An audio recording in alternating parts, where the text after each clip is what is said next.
Untuk Pak Andre Rosiade yang terhormat, sebetulnya saya ingin bertanya, Bapak itu sejatinya mewakili siapa sih? Anda itu kan menjadi anggota DPR, Dewan Perwakilan Rakyat. Tapi kenapa usulan panja untuk kasus Pertamina, Anda seolah-olah mengamankan itu gitu? Saya bukan mendukung siapapun, tapi saya ingin ada kejelasan, ada transparansi. Kita masih ingat kasus Bank Senturi yang merugikan negara 7,4 triliun aja, itu pakai panja. Ini Pertamina korupsinya bisa sampai 1.000 triliun. Kok ya seolah-olah ketakutan sampai nggak mau tuh ada usulan panja. Bapak itu sebetulnya mewakili siapa? Pak Andre, kok ya kayak sibuk banget gitu nyerang Ahok, nyerang siapa. Saya jujur ya nggak bela fraksi PDIP atau apa gitu ya, tapi saya ingin ada transparansi, ada kejujuran, ada keterwakilan masyarakat. Salam waras. Saya tidak perlu menjelaskan apa alasan saya. Saya rasa netizen sudah cukup paham, masyarakat sudah cukup paham. Saya menilai manusia tersombong di Republik Indonesia ini saat ini jatuh kepada saudara Hotman Paris Hutapea. Itu penilaian saya ya. Bagaimana penilaian Anda? Yang saya lihat akhir-akhir ini dalam kondisi sakit, terbaring di rumah sakit, itu saja masih sombong. Bayangkan, apalagi kalau sehat. Tapi sejauh mana kesombongan itu akan bertahan, kita lihat nanti. Salam waras. Lagi rame kan videonya si Andre yang disikat sama Mbak Rike untuk langsung panggil Ahok ke sana. Gaya dianya malah langsung ciut. Ahok ngapain selain ngebacot, omon-omon, marah-marah, maki-maki bapak-bapak? Apa yang dilakukannya? Ada nggak dia bawa data ke aparat penegak hukum? Nggak ada kan? Ngapain dipanggil? Ngapain dipanggil? Jarang loh ada yang berani pasang badan terang-terangan ngelawan mafia migas dengan ngebongkar skandal korupsinya. Bener nggak? Itu taruhannya nyawa loh. Masih ingat nggak dulu ada wartawan senior yang berani ngebongkar praktek perjudian di Medan? Endingnya apa? Wartawannya dan rumahnya dibakar. Terus dulu banget ada Hakim Agung Safiuddin Kartasasmita yang berani nyenggol Tommy Soeharto. Endingnya ditembak 4 orang nggak dikenal dan meninggal. Terus masih banyak lagi kasus-kasus modelan kayak gitu. Tapi orang yang berani bongkar malah pindah alam.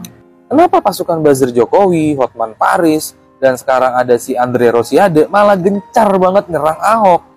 Bukannya harusan itu mereka pada bilang makasih ke Ahok karena mau jadi tameng untuk ngebongkar kasus korupsinya Pertamina? Mereka semua tuh pengen korupsi di Indonesia tumbuh subur atau pengen berantas korupsi?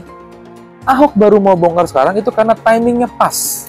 Kalau dibongkarnya waktu dulu, Jokowi pasti lengser. Mungkin juga Prabowo Gibran nggak bakalan ikut kontes Pilpres 2024 kemarin. Coba lu bayangin gini, kalau dulu dibongkarnya dalam kondisi situasi COVID-19, rakyat lagi kesusahan, ekonomi ancur-ancuran, plus emosi rakyat dan sensinya udah tingkat dewa, mendadak keluar kasus korupsi ginian.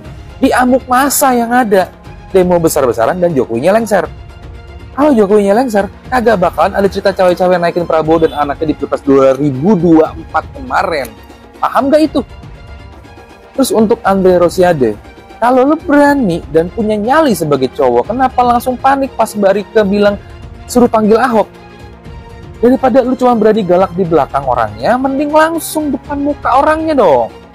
Masa awalnya ngegas sok galak, pas Ahok mau dipanggil beneran, malah langsung panik? Apa lo nggak suka? Bodoh amat. Ingat ya sekali lagi, Anda, Ade Rosaide, jangan seperti banci ya, bicara soal usernya Ahok ya, di mana-mana, apa berani hanya 3 hari gitu ya. Ingat, di sini tidak ada yang mau dibayar-bayar ya. Semua netizen sekarang itu berjiwa NKRI. Sifat kita semua adalah bela bangsa. Kita bukan orang-orang partai. Ingat itu Ade Rosaide. Jangan pernah membilang netizen ini adalah buzzer.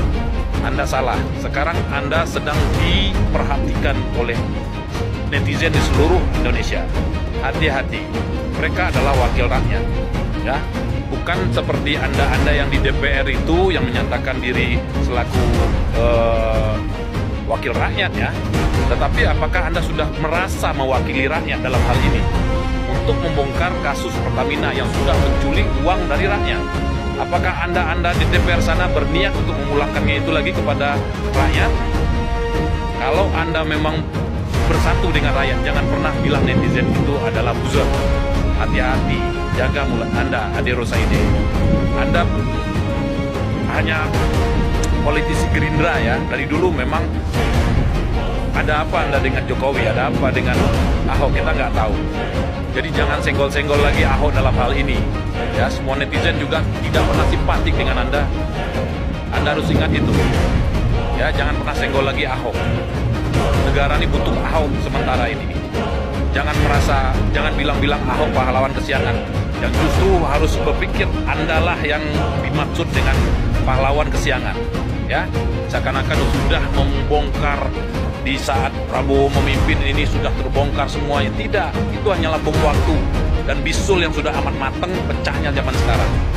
Itu sekali lagi ya, netizen sedang mengawasi gerak-gerik Anda. Setiap apa yang Anda ucapkan itu akan dicermati oleh netizen. Dan ingat, siap-siap Anda dirujak oleh netizen. Ya, sekali Ahok tetap Ahok. Mana Hotman Paris ketika netizen udah bertindak keras? Mana? Apa masih joget-joget kah sama pejabat-pejabat Pertamina? Ya, Hotman Paris, jogetlah, joget ya, sama yang namanya pejabat-pejabat Pertamina. Kasus-kasus Pertamina tuh aman-aman aja loh, dari semenjak yang namanya Menteri BUMN sebelumnya. Nah, joget-joget, biasanya lo pesta-pesta atau sama pejabat-pejabat Pertamina, ya kan? Terus orang-orang yang bermain di tambang, nah joget-joget dong pesta, ya pengacara mereka kan, mafia-mafia yang pernah kasus Kesanung Bulog, ini menteri-menteri yang dilindungi kebal hukum ini semua ini yang tidak pernah tersentuh KPK ini, nah joget-joget aja ya, joget-joget. Biasanya lo joget-joget loh, Hotman Paris, sama orang-orang pejabat yang khususnya di Pertamina. Jadi mudah-mudahan rakyat Indonesia ini udah cerdas. Siapa sih Hotman Paris itu sebenarnya yang joget-joget sama pejabat-pejabat selama ini? Jogetin aja bro, bongkar aja itu semua ya Hotman Paris ya.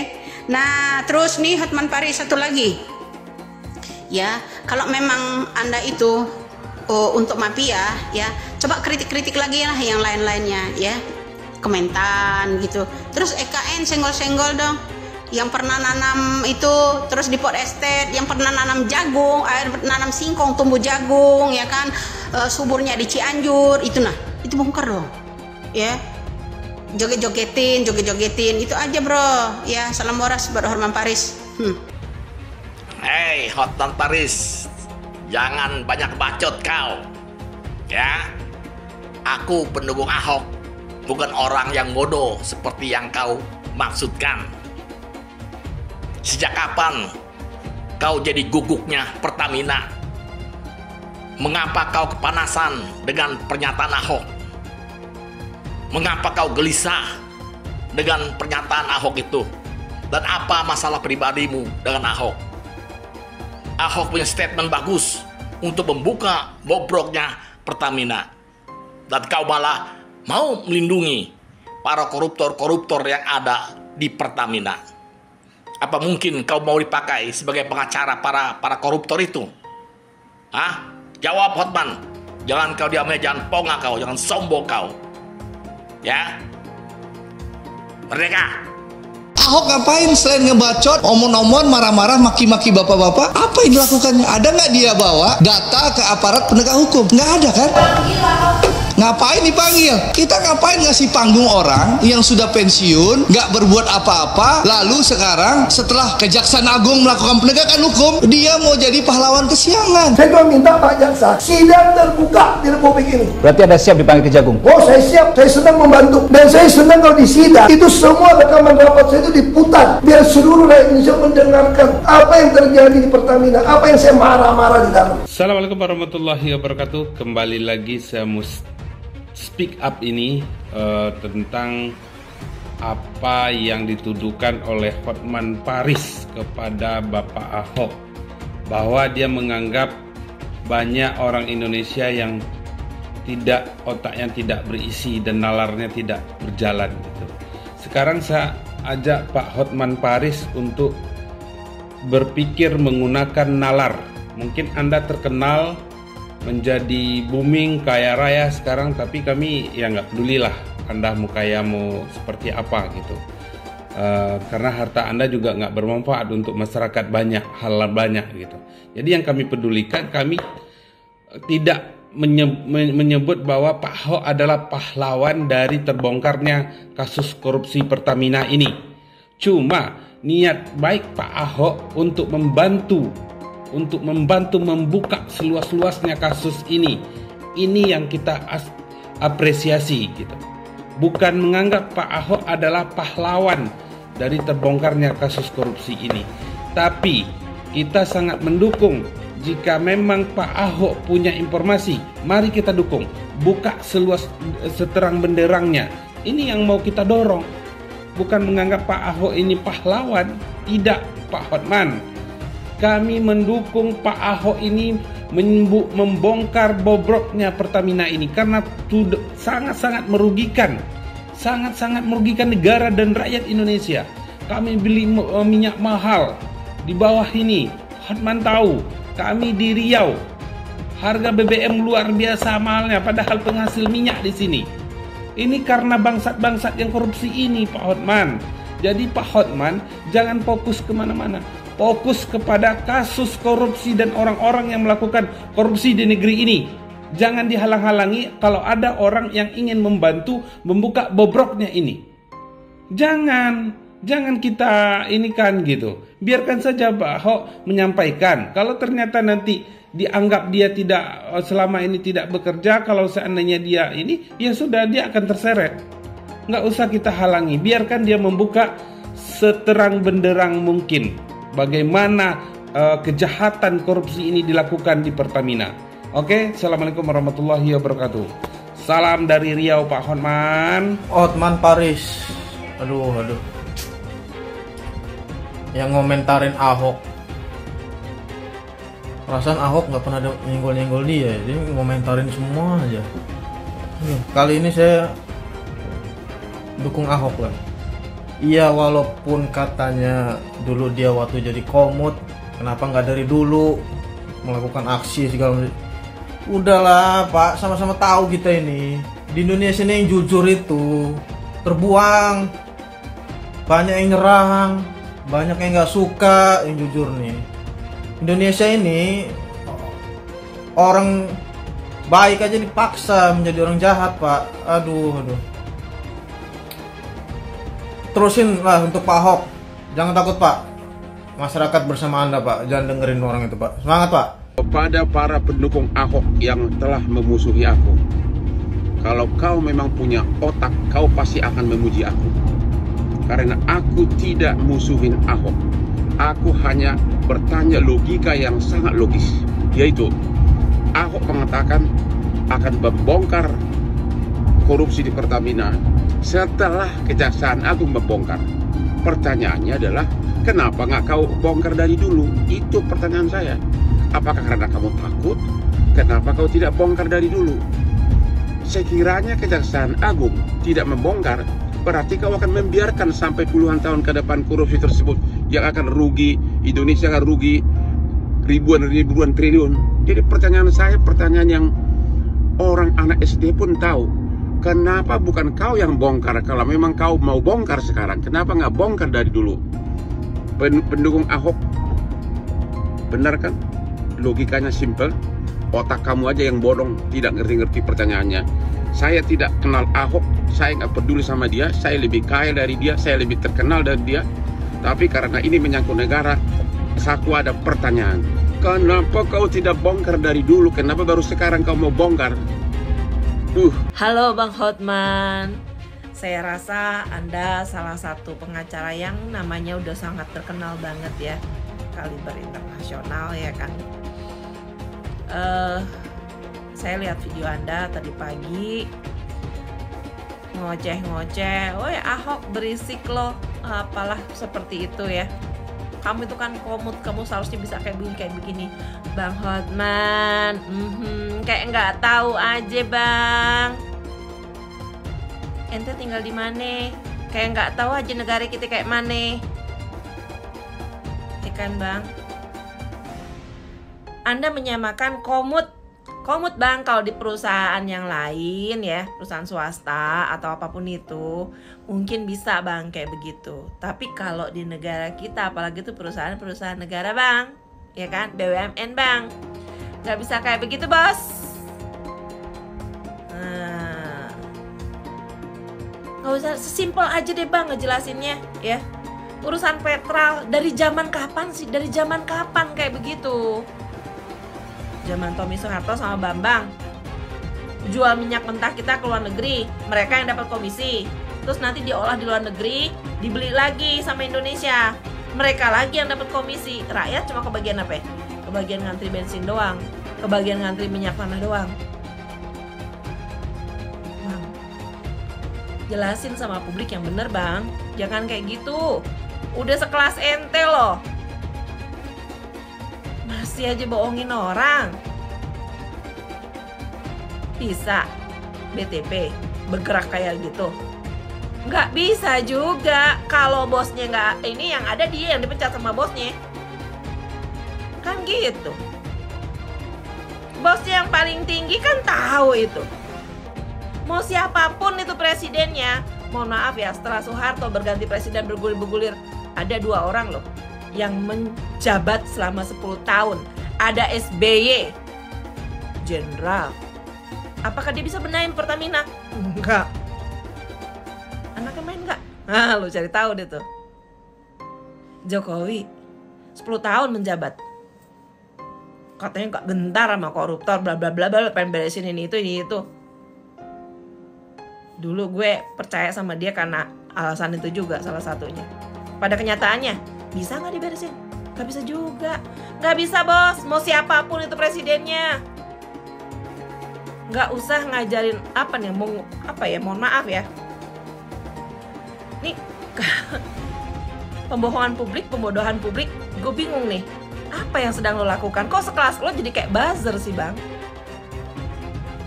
Gue ngerti lah, keluarga penguasa ya salah satu klien besar lo. Tapi ya nggak gitu juga bang, nggak usah juga lu ikutan jadi buzzer. Jelasin sama masyarakat yang bener. Kalau komut di perusahaan swasta, di perusahaan lain bisa kayak begitu. Kalau di perusahaan negara mana bisa kayak begitu? Lu bersuara kenceng-kenceng, lu yang dihabisin. Hai Ahok, saya lagi di Singapura, panas lihat gaya lu ngotot di semua medsos. Kamu kan komisaris, apalagi komisaris utama dengan gaji miliaran di Pertamina. Tugas komisaris adalah termasuk mengawasi pelanggaran yang sekecil apapun. Apalagi ini mega pelanggaran, benar-benar pelanggaran yang sangat besar. Sekiranya pun kamu tidak tahu, setidaknya kau harusnya mengatakan minta maaf kepada publik, terlepas dari apakah kau bersalah atau tidak. Tapi gayamu itu ngotot. Aduh, Ahok kamu, ya. Malu dong, itu tugas kamu komisaris. Komisaris itu digaji untuk mengawasi, bahkan pencurian 1 sen pun, ya, itu juga tidak boleh luput dari pengawasan komisaris. Ini contoh, apalagi ini mega proyek. Kalaupun kamu tidak tahu atau tidak bersalah, setidaknya kau mengatakan saya mengucapkan turut bersalah atau minta maaf kepada masyarakat Indonesia. Lebih jantan lagi kalau kau mengembalikan semua gajimu.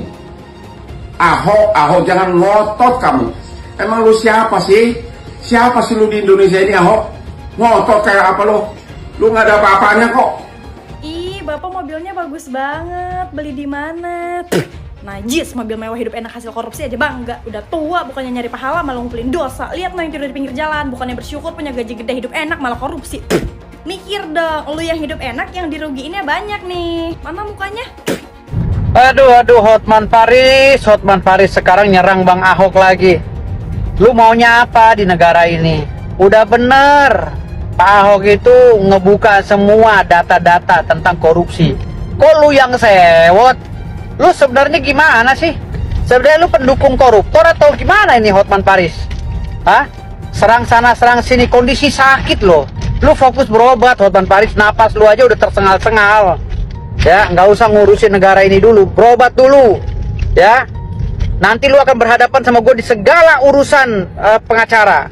Tenang, gue nggak akan tinggal diam. Gue pasti akan melawan lu di semua kasus. Kasus yang lu pegang, kalau ada yang nyuruh gue lawan lu, gue akan lawan.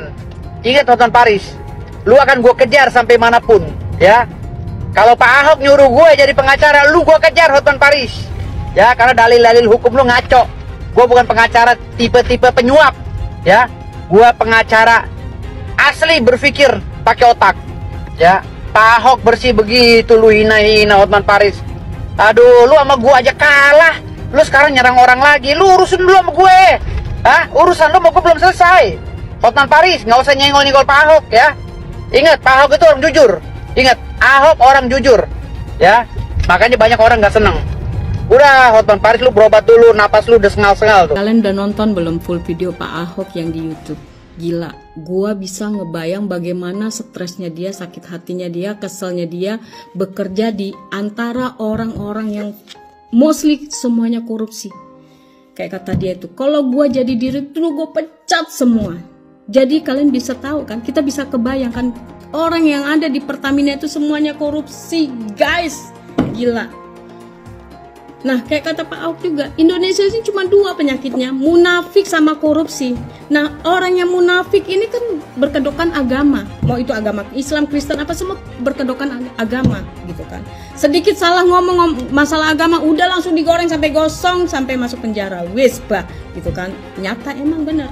Nah, kita Indonesia selalu ngeluh korupsi sana sini. Ya model-model orang kayak Pak Ahok, kalian nggak support gitu loh. Selalu kalian mau bikin dia, mau singkirkan dia. Ya jangan harap Indonesia mau maju, mau menjadi emas, nggak bisa. Karena model-model orang Pak Ahok yang benar-benar bekerja buat bangsa dan negara pure, nggak mau korupsi, kalian nggak dukung, ya. Jadi ya sorry to say buat kalian teman-teman aku, saudaraku yang ada di Indonesia, yang bermimpi Indonesia akan maju, ya cuman bisa sebatas mimpi lah dulu, ya kan. Mau kayak mana lagi gitu kan, ya. Kalian yang nganggap saya nggak berdaya hari ini, mungkin ada yang nganggap saya itu macan ompong di Pertamina karena nggak jadi dirut. Tapi kalian tunggu, waktu akan berputar. Semua catatannya akan saya pegang. Satu hari ganti rezim, penjarain kalian semua. Kalian ingat baik-baik kalimat saya direksi. Saya boleh keluar dari sini, tapi catatan yang saya punya, kalau rezim betul-betul mau membereskan negeri ini dari korupsi di migas dan Pertamina, saya berani jamin, saya dengan data ini akan penjarakan kalian semua. Makanya saya harap, ini kasus bukan cuma si Rifa Siahaan Patraniaga kok. Mana mungkin? Saya kira oknum BPK bisa terlibat. Anda yang ngaudit kok. Si Rifa tuh pernah maki kau, gue dirut, udah pecat tuh gue bilang. Isinya orang Cina, karena iklannya bahasa Cina. Saya bisa tunjukin filmnya nanti, saya sudah kirim ke panitia, nanti silakan panitia diputar ya. Nah, jadi nggak mungkin itu diperuntukkan untuk warga negara Indonesia. Jadi memang sengaja mengundang penduduk Republik Rakyat Cina untuk dipindahkan ke sini, ya. Pribumi-pribumi kita ini, umat Islam terutama, itu sudah terkepung, udah nggak bisa apa-apa lagi. Itu bukan lagi proyek strategis nasional, itu pemukiman, itu koloni namanya. Di Aguan mengurus sungai masih bebas sekarang, Bapak Pimpinan. Tidak Polri, tidak TNI, tidak Dewan, tidak Menteri.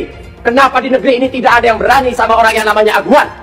Jadi kalau pemerintah negara tidak mampu menangani satu Aguan, PIK 2, maka tolong jadikan Banten zona bebas hukum 48 jam, biar kami rakyat yang bertindak, Pimpinan. Sekian, terima kasih. Di PIK 2 ini sudah terjadi negara dalam negara. Anehnya tidak ada satu lembaga pun, termasuk Angkatan Laut, yang berani menyatakan siapa yang membangun pagar. Jadi bagi pihak-pihak menyatakan tidak terjadi negara dalam negara, saya katakan mulai dari Kosambi sampai Tanah Arah sana, sampai sana, itu sudah tidak ada negara. Mohon maaf, Kalau yang di wilayah lainnya itu masih ada harga 30.000, 50.000 itu murah sekali per meter. Ini dia nggak bayar sama sekali laut kita. Ini pantai kita ini. Nggak ada harga yang dibayar oleh otoritas dari PIK 2 ini gitu. Masya Allah, makin gila-gilaan korupsi. Terus Habaib sama kiainya disuruh ribut urusan sara rasis, saudara. Mau diadu domba, mau dibenturin. Koruptor akhirnya makin merajalela, makin gila-gilaan. Nggak sampai di situ, kedaulatan negeri mau dirampok, mau diacak-acak. Ini yang lagi rame kasus PIK 2, saudara. Di utara Pulau Jawa, sebagian barat, Banten, Jakarta. Laut ada pagernya. Zaman Fir'aun aja, segila-gilanya Fir'aun gak pernah ngemagerin laut merah, saudara. Baru kayak sedikit udah mager laut,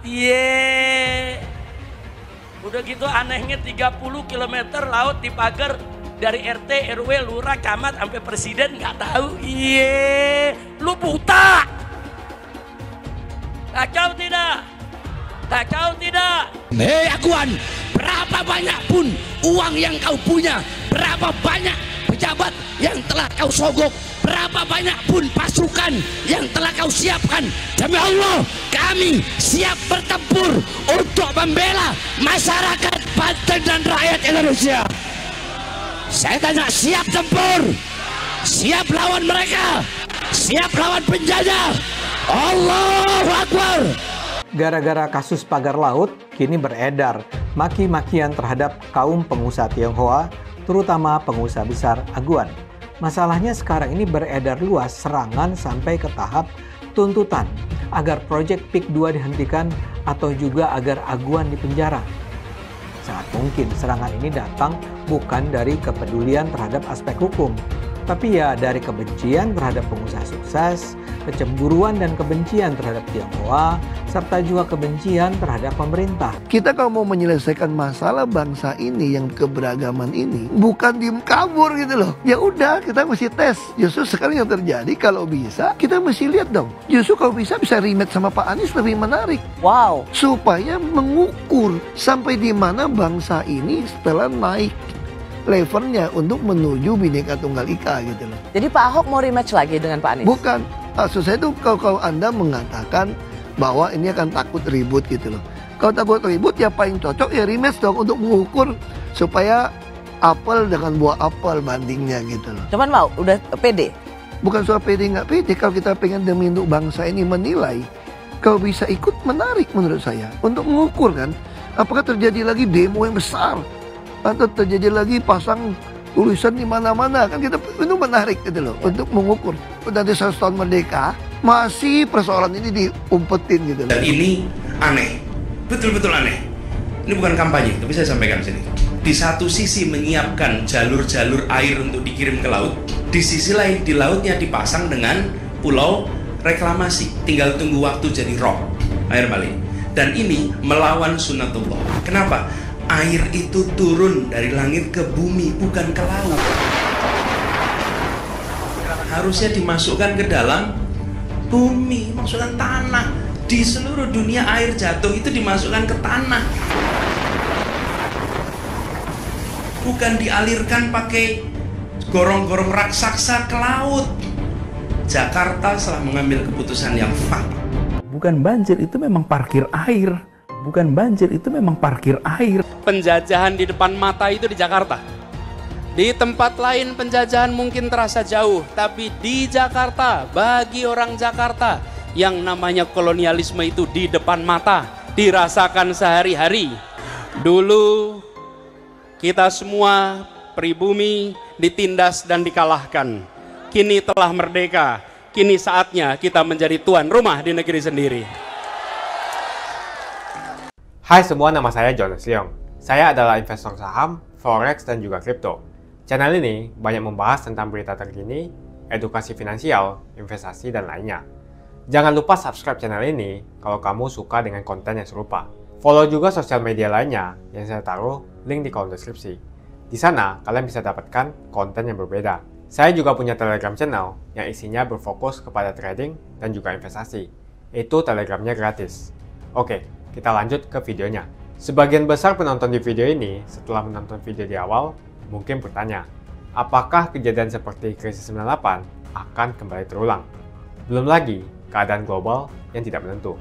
Lalu apa yang bisa kita lakukan untuk selamat dari krisis yang mungkin akan datang dalam waktu dekat? Jawabannya adalah investasi. Kebanyakan dari kalian yang lagi nonton, kalau investasi pikirannya pasti hanya di properti. Tapi ketika terjadi krisis seperti 98, apa yang terjadi dengan rupiah ketika hyperinflasi? Dan juga apa yang terjadi dengan harga properti? Harga dolar naik dari Rp2.500 terbang ke Rp15.000.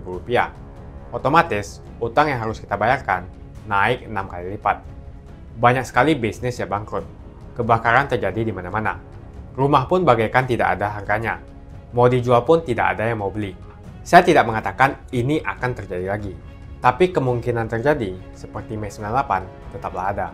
Negara gede seperti Argentina, Venezuela, dan Turki baru-baru ini mengalami hyperinflasi. Apalagi setiap hari kita ketemu ada saja konten yang berbau sara ke orang Tionghoa yang ada di Indonesia. Entah itu di Instagram ataupun di YouTube atau sosial media lainnya. Kita bisa melihat di tahun 2017 di saat Pilgub Jakarta hampir terjadi kerusuhan seperti 98 karena Ahok dituduh menodai agama. Ahok pun harus dipenjara untuk menenangkan masyarakat yang dengan gampangnya dihasut untuk membenci Tionghoa dan tidak memilih pemimpin yang beda agama.